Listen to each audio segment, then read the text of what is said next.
Dance all night long. Dance all night long. Dance all night long. This is a common occurrence when talking about episode 7 of season 2. Pretend like it's the first time. Memes are everywhere about how Ekko is basically in heaven while Jayce is in hell. But there's also this common sentiment that this is the best episode of season 2. I even asked you guys what your favorite episode of Act 3 was, and by far, it was episode 7. But why is that? Remember, there's no perfect story. But like Jayce said, there's beauty in imperfections. I think this episode highlights that the best, not just for the second season, but for the whole of Arcane as a series.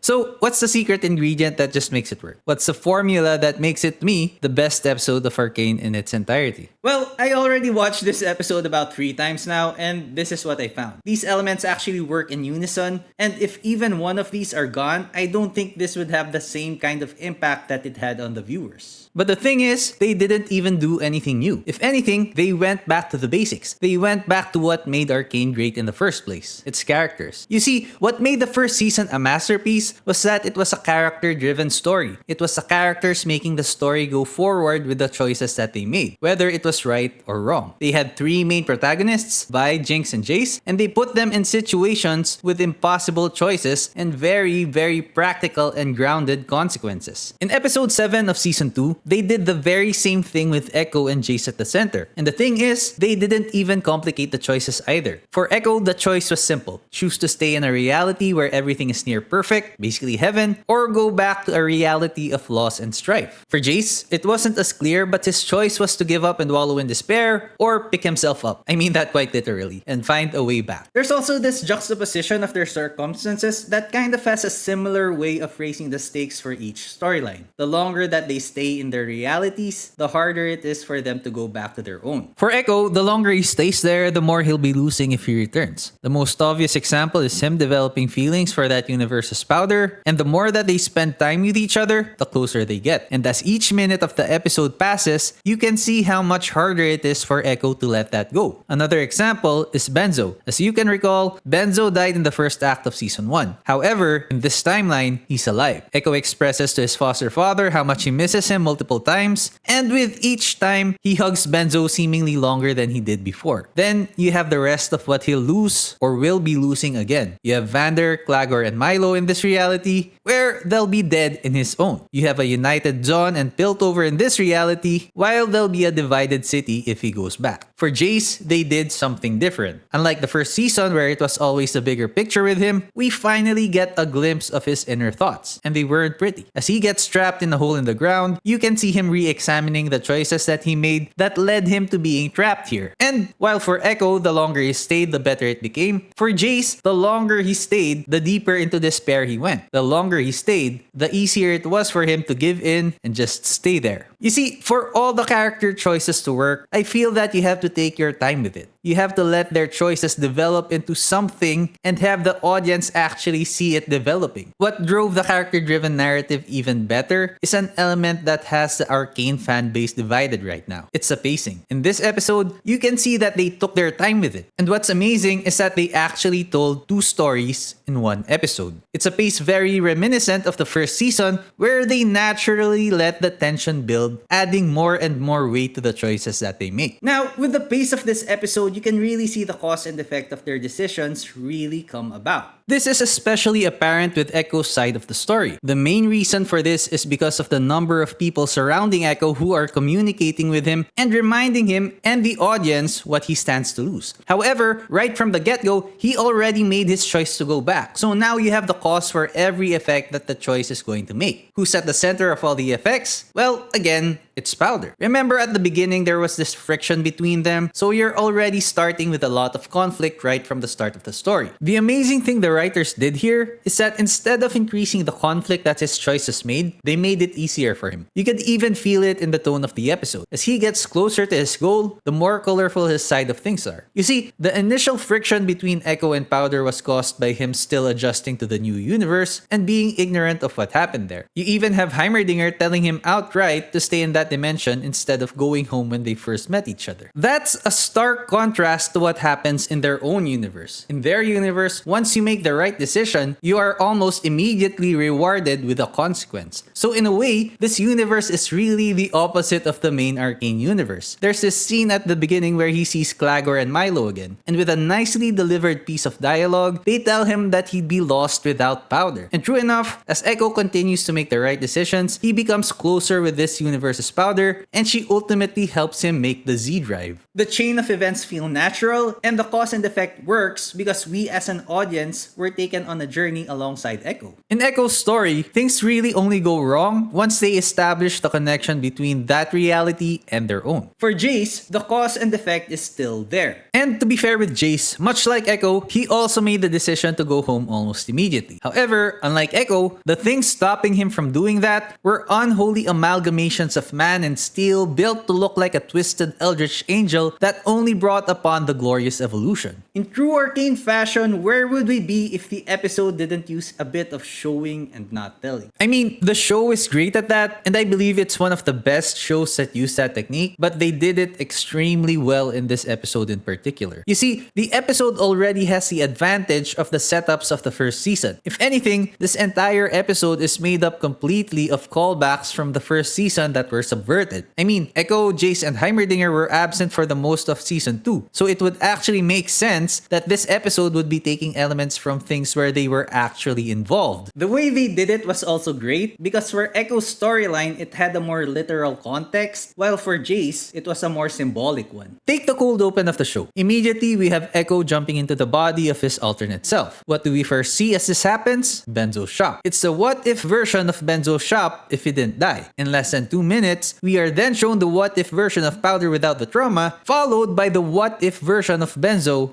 without the death. These are the two most important people to him in the story, and right off the bat, they show them to us. We then get Powder telling us the fine line between genius and madness, of course alluding to her and Ekko. It was more straightforward, the setup was simple, and the execution was all that it needed to be. Nothing more, nothing less. Like I said, Ekko already made his choice to go back, and because of that, he needs to reorient himself with the world he's in now. Where better to reorient himself than the place he and his childhood friends used to hang out, the last drop. Now, we get to see the real difference of this world from the other. We get to see every important person to him gather there, and it makes sense. It's their home. He meets Heimerdinger here and decides to go through with his plan. That's the reason for him going around Zon and Piltover to showcase how different the world really is. It was basically an excuse for environmental storytelling. But first, since this Powder has her inner world open to Ekko, she brings him to her hideout. This is where she keeps a memorial of Vi, and with some balanced telling, we get the message that Vi is dead in this world. This spurs Ekko to go back to fulfilling his goal, and we are then taken to the Bridge of Progress that is now a sprawling market where both Zonites and Pilties gathered like actual civilized people. It's a subtle way of environmental storytelling, and we only spend the right amount of time that we need to be there. But the thing is, since we spent the right amount of time, they were able to show us how the relationship of both cities have changed. Nothing was left too ambiguous, and the people understand right away what the difference is. And as Ekko and Powder reconcile, he brings her to the Firelight space. Since the events of their universe didn't happen here, the tree is still there, growing wildly with even more flora and fauna surrounding it. Now, the showing and telling on Ekko's side doesn't end with environmental storytelling. We also get some visual storytelling of what he will miss if he comes back to his own reality, as shown by the event he and Powder go to. Their connection is made very clear, and it's even taken further when they kiss. Now, while all of that was literal in context, the more symbolic side of showing and not telling was on Jayce's storyline. Take when Jayce first woke up in the universe that he was brought to. He was immediately shown what the anomaly had done to Piltover, led by the man in the cloak who we later find out is Victor. The Hextech gemstone powering his Final Fantasy style hammer goes out because Hextech doesn't work in this world. Instead, he bears the weight of the hammer on his shoulders and his back, and that in itself is symbolic of how his hammer is his past mistakes that he now has to carry with him. As he gets chased by those freaky abominations, he falls into the pit, the hammer crushing his leg. Again, this is symbolic of how what used to empower him has now broken him. His fall into the pit is almost literally a fall from grace. He's literally and figuratively rock bottom. He is forced to come to terms with what he's done. Slowly, we see him slipping into despair as he's rotting from the inside out. Still, much like Ekko, he's already decided to go back. You can see him scribbling on the wall of the chasm a formula that he'll need to get back to his own dimension. With that, all that's left to do is pick himself up and climb out of the hole he fell in. He breaks the hammer down and builds a leg support, symbolically showing that he's left all that's weighing him down and transforming it into something that will help him rise from the darkness of where he was. He journeys on with the landscape a twisted version of what he set out to do and reaches the Hex Gate only to find Victor there. And you know what? He did this all with only 46 words being spoken. Now, for both Ekko and Jayce, this is all good for great storytelling, but what's the clincher? What made it go that extra level to reach the point where people are considering this the best episode of Season 2 or even the series? You see, for both of them, they basically made a choice. A promise to the audience that no matter what, they go back to their own universe. That's just them. That's how they are. That's what makes them them. Now, I said earlier that everything in this video dances in unison with each other, and that's true. I believe that even without one of these, this episode wouldn't have been as effective as it was. All of them served to set up an ending where the characters' choices had weight, value, and impact against a high-stakes situation. For Ekko, you can clearly see how difficult it was to leave this alternate reality. Even the timing of his departure, a party where he and Powder shared a powerful and intimate moment, made it as hard as it could be for Ekko. For Jayce, to have been met with the twisted culmination of his vision, having had to literally crawl back up from the depths of the literal pit of despair, his resolve has been shattered and put back together even stronger. This is the kind of ending that keeps people coming back for more. In other words, the element tying this all up together is the payoff. The payoff delivered. It's an empowering way to reward your characters, and it gives the audience a more than satisfying conclusion, having been given what was promised to them in the most epic way possible. An ending that wasn't too ambiguous, an ending with impact, an ending where the choices of the character affirmed their character and nature. Because at the end of the day, all we want to see are heroes. Heroes who actually deserve the title.